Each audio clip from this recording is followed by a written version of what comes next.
우리 주변에 의외로 많은 완벽주의자들이 있습니다. 우리 또 대한민국 사회가 완벽주의 사회입니다.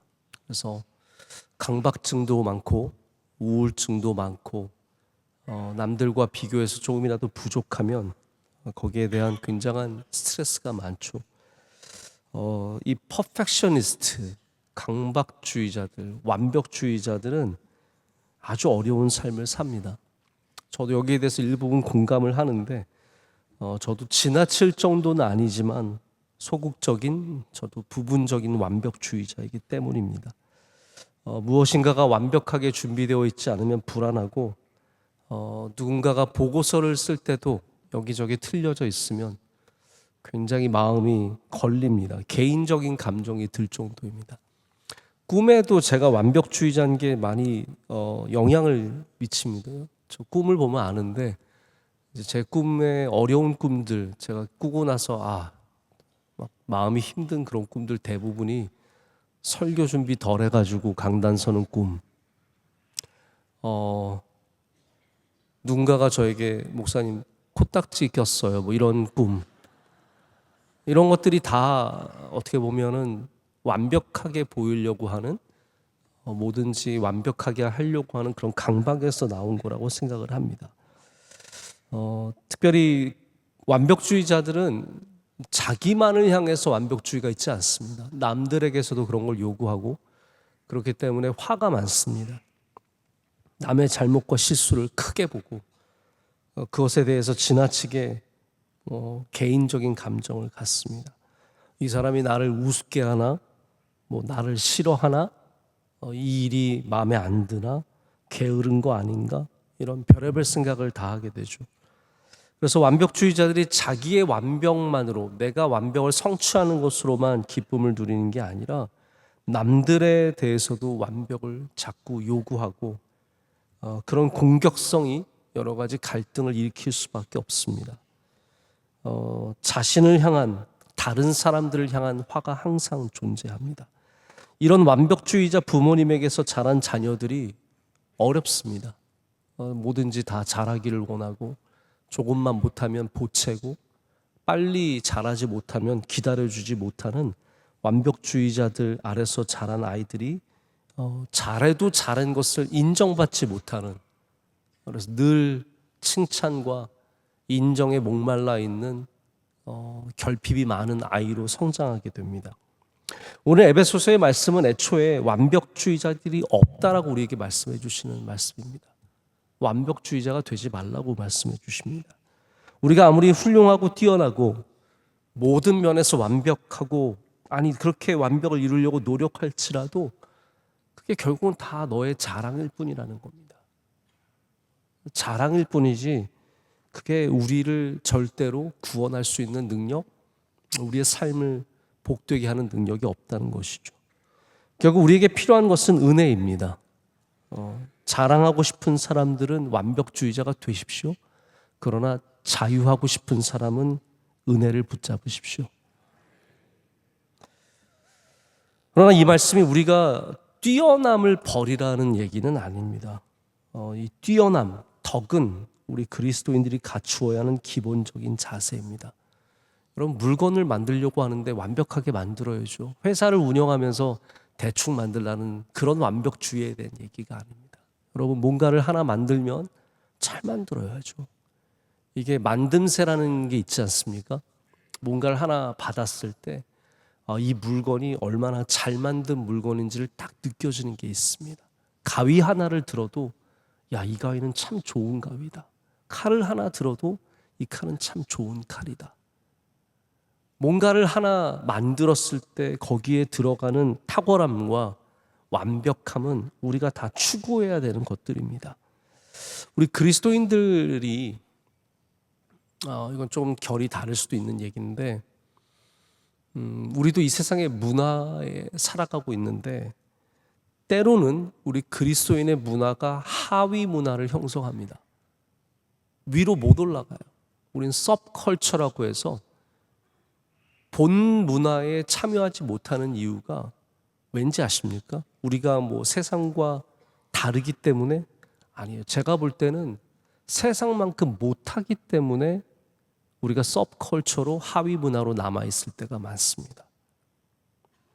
이게 무슨 얘기냐 하면 미술을 해도 기독교 미술, 물론 기독교 미술 장르가 있고 거기서 활동하시는 분들이 절대로 못하시는 분들이 아니세요. 그러나 만약에 내가 세상에서 경쟁할 만한 실력이 없기 때문에 기독교 미술, 기독교 음악, 기독교 문학 이렇게 하위 문화로 남아 있는다면 그것은 하나님의 영광이 될 수 없습니다.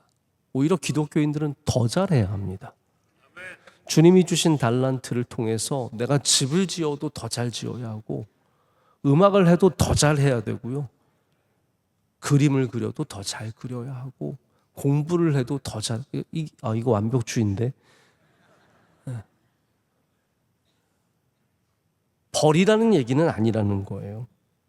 그래서 우리는 무엇을 하든 죽게 하듯 할 것이며 그로 인해서 우리가 하는 것들은 뛰어난 주님의 영광을 드러낼 수 있어야 합니다. 다만 차이점이 있습니다. 우리는 부족할지라도 주님 안에서 여전히 자유하다는 사실입니다. 완벽주의자들은 부족할 때 자유를 느낄 수 없고 기쁨을 느낄 수 없습니다. 삶의 기쁨이 없습니다. 왜냐하면 완벽한 인생이 어디 있겠습니까? 여러분, 완벽한 설교라는 게 존재합니까? 제가 만약에 완벽한 설교를 한다고 한다면 저는 매일 좌절하고 매일 슬퍼하고 매일 집에 들어가서 오늘도 망했다 괴로워할 겁니다. 하지만 저는 설교 끝나고 나면 자유합니다. 왜냐하면 제가 최선을 다해서 준비해서 하지만 그것을 다 주님께 맡기는 은혜가 있기 때문이죠. 상한 감정의 치유라는 책을 쓰신 데이비드 A. 시먼스라고 하는 박사님이 있는데 이분이 이런 완벽주의자들이 갖는 생각 3가지를 얘기합니다. 첫 번째는 나는 좀 더 잘해야 하는데 라는 생각이에요. 나는 좀 더 잘해야 되는데. 두 번째는 좀 더 잘했어야 하는데 내가 잘했어야 하는데. 세 번째는 나는 좀 더 잘할 수 있어야 해 라는 생각이죠. 다 뭡니까? 자기에게 만족이 없고 감사가 없고 끊임없이 보채는 거죠. 그럼 만약에 우리가 완벽주의자로 잘 살 수 있다면 성경은 그런 삶을 가르쳤을 겁니다. 완벽해지라. 더 잘해라. 하지만 애초에 성경은 우리 중에 완벽한 사람은 없다라고 합니다. 의인은 없나니 하나도 없다. 할렐루야. 이게 성경의 진단이에요. 병자들을 만났는데 성경은 뭐라고 말하느냐 하면 우리의 병을 보고 의인은 없나니 하나도 없다라고 말하는 겁니다. 성경은 그래서 우리에게 완벽하게 살라고 하지 않습니다. 어떻게 살라고 합니까? 하나님을 의지하라. 하나님의 은혜를 붙잡으라. 그래서 하나님은 구원이라고 하는 가장 중요한 것을 완벽하게 하는 사람들에게 허락하시는 게 아니라 오늘 말씀하셨듯이 은혜에 의하여 믿음으로 말미암아 구원을 받게 하시는 겁니다. 그래서 믿음마저도 똑똑하고 잘난 사람들이 갖는 게 아니에요. 은혜로 갖는 거예요. 우리의 완벽함으로 자랑하지 못하게 하심이다라고 오늘 성경이 말하고 있습니다. 여러분, 그럼 우리가 완벽주의에서 벗어나려면 어떻게 해야겠습니까? 먼저는 내 육체의 자랑을 내려놔야 합니다. 완벽하게 보이기를 원하는 사람들이 있습니다. 물론 여러분이 코털이 몇 개 나와 있는 것보다는 잘 정리하고 나오는 게 훨씬 낫죠. 화장이 엉망인 것보다는 깨끗한 얼굴이 낫습니다. 하지만 조금이라도 내 마음에 안 들면 밖에 나가지 못하고 계속 불평하고 나는 옷이 적어, 나는 화장품이 좋지 않아, 나는 미장원이 별로 비싸지 않아서 좋지 않아. 만약에 그렇다면 우리는 완벽주의적인 이 삶에서 빨리 벗어날 수 있어야 합니다. 무슨 생각을 해야 합니까? 부족해도 괜찮다. 좀 부족해도 괜찮다. 남들이 좋은 거 들고 나오고 예쁘게 하고 나왔을 때 거기 주눅들지 말아야 합니다. 나도 그만큼 가져야, 그만큼 차려야 훌륭한 사람이 된다고 생각하지 말아야 합니다. 사실 우리가 무슨 옷을 입고 다니든 별로 신경 안 씁니다. 여러분 지금 제 넥타이 보이세요? 원래 안 보였죠. 제가 지금 보이세요 하니까 봤지, 제가 뭘 하고 나오든 아무 상관없습니다. 지난 1월에 제가 미국에서 가서 설교를 하려고 이제 옷을 준비하는데 넥타이가 없는 거예요. 저는 분명히 넥타이를 챙겼는데 양복은 있는데 넥타이가 없어요. 그래서 첫 번째 주는 그 교회 목사님 넥타이 빌려서 맸어요. 근데 두 번째 주는 제가 모르는 교회를 갔거든요. 그래서 도저히 안 되겠어서 타겟이라고 하는 이런 우리나라 이마트 같은 가게가 있습니다. 거기 가서 넥타이가 있나 막 넥타이가 있어야 되는데 왔는데 진짜 이상한 넥타이만 있는 거예요. 말도 안 되게 이상. 저는 제 성격으로는 도저히 맬 수 없는 넥타이만 있는 거예요. 그래서 어쩔 수 없이 그 가운데 제일 덜 이상한 거, 그 가운데 예쁜 게 아니에요. 제일 덜 이상한 거를 20불 주고 샀어요. 20불 뭐 싼 거니까 20불 주고 샀어요. 그래서 이걸 매야 되나 어떡하나 하고 맸어요. 예쁘더라고요. 저는 안 예쁠 줄 알았는데 아무 상관없더라고요. 그리고 넥타이가 이랬느니 저랬느니 하는 사람 한 명도 없더라고요. 보지도 않아요. 뭐 이렇게 둘러매고 있으면 넥타이 맸나 보다 생각하지, 뭐 색깔이 어떻고 뭐 디자인이 어떻고 사람들 신경도 안 쓰는데 괜히 우리가 그러는 거예요. 근데 놀라운 거는 제가 집에 와서 지난주에 그때 가방을 뒤지다 보니까 넥타이 가져간 게 나오더라고요. 어디 이상한 구석에 넣어놔서 못 찾았었어요. 저는 완벽주의자가 아니라 바보입니다. 한국 사람들이 영어를 빨리 배우지 못하는 이유가 틀리는 것을 두려워하기 때문이라고 합니다. 우리는 그래요. 그래서 미국에서 영어 빨리 배우는 사람들은 조금 더 뭐 똑똑한 사람일 수도 있지만 틀렸는데도 계속 말하는 사람, 이런 사람들이 결국은 빨리 배웁니다. 여러분, 여기 중요한 겁니다. 왜 예수님께서 실수투성이었던 베드로를 수제자로 삼으시고 왜 베드로를 초대교회의 가장 중요한 리더로 세우십니까? 완벽한 사람을 세우시는 게 아니에요. 부족한 사람이지만 은혜로 감당하기 때문에 주님께서 세우시는 겁니다. 여러분, 교회도 그래서 리더들이 완벽한 사람이 된다고 생각하시면 착각입니다. 저 사람 저기 흠이 있는데, 저 사람 저거 부족한데, 그게 교회예요. 그런 분들이 베드로처럼 부름 받아서 예수님께서 찾아가시잖아요. 배반하고 떠난 베드로를 디베라 바닷가 갈릴리 호수까지 찾아가셔서 조반을 함께 하시면서 네가 나를 사랑하느냐 부르셔서 너 이제는 띠띠어서 너 끌려다닌다 말씀하시고 베드로를 사용하시는 겁니다. 할렐루야. 보십시오. 주님께서 우리에게 완벽함을 요구하십니까? 예수님께서 완벽한 사람을 더 귀하게 여기셨습니까? 그렇지 않다라는 거예요. 다 실수투성이고 잘못하고 부족하지만 주님은 여전히 우리를 사용하시고 우리에게 은혜로 감당하라고 말씀하시는 거예요. 그 베드로가 얼마나 훌륭하게 그 일을 감당합니까?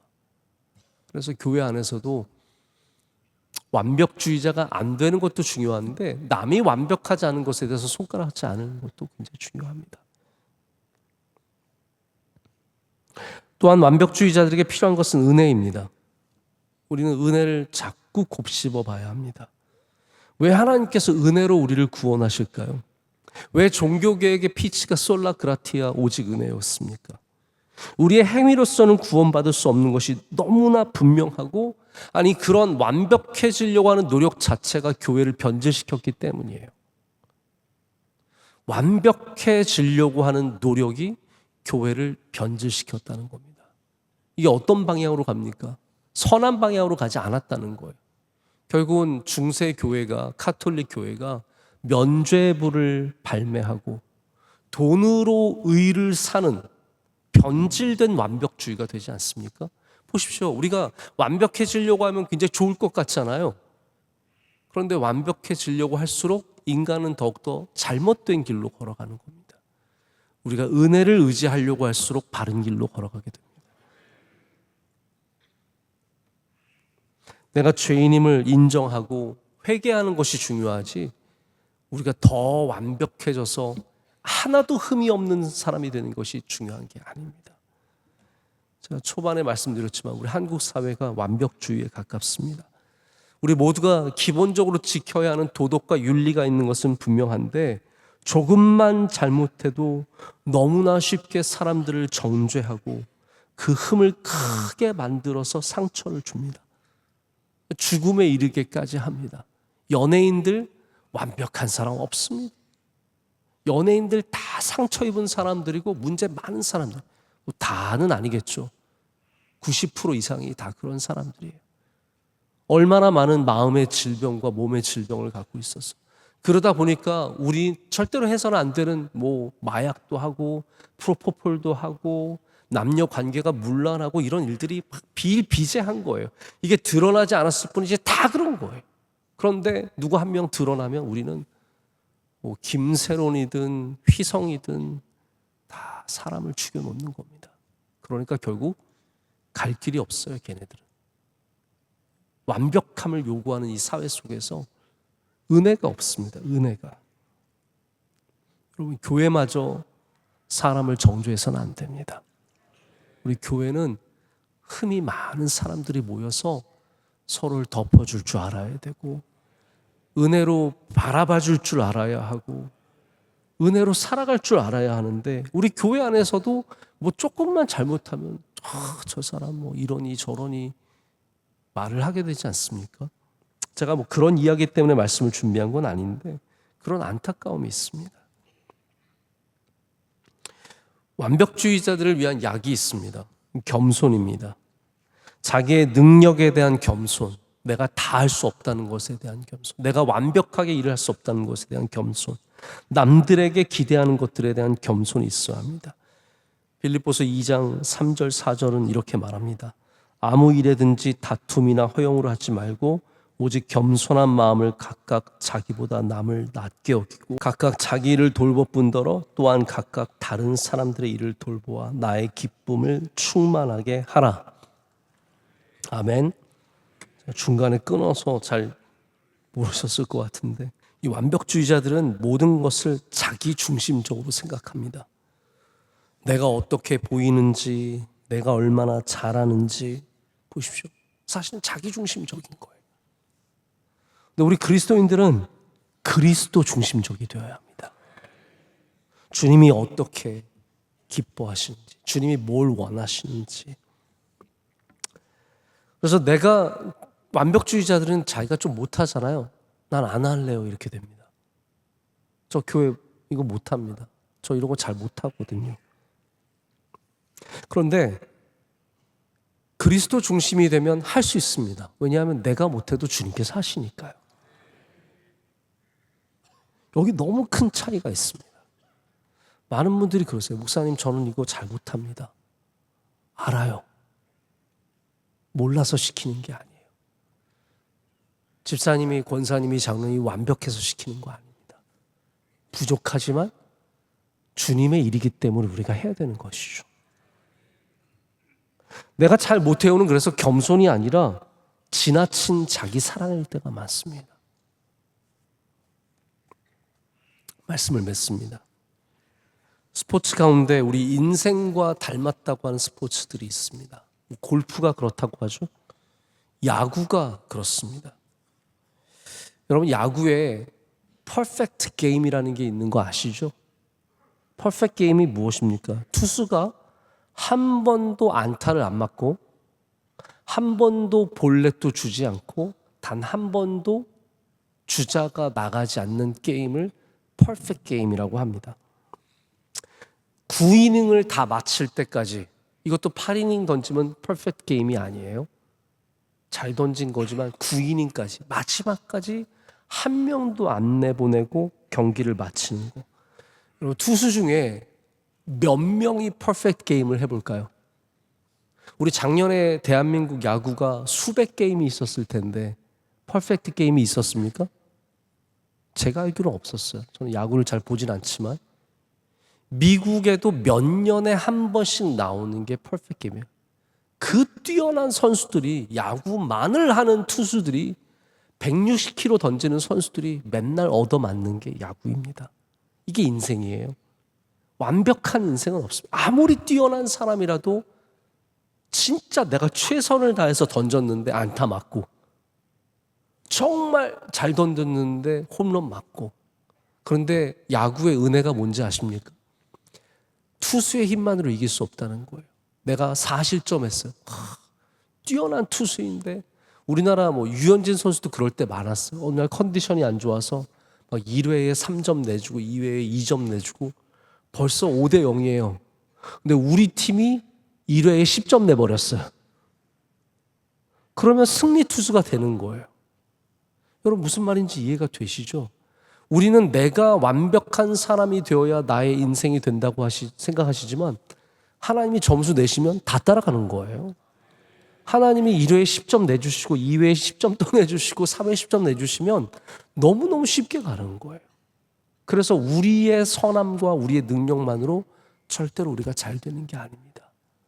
내가 좀 부족할지라도 하나님의 은혜가 반드시 있으면, 하나님이 함께 하시면 여러분들의 삶을 넉넉히 감당해내고 승리하는 은혜까지 누리게 될 줄로 믿습니다. 오늘도 주님의 은혜를 다시 붙잡고 겸손하게 살아가시기를 축복합니다.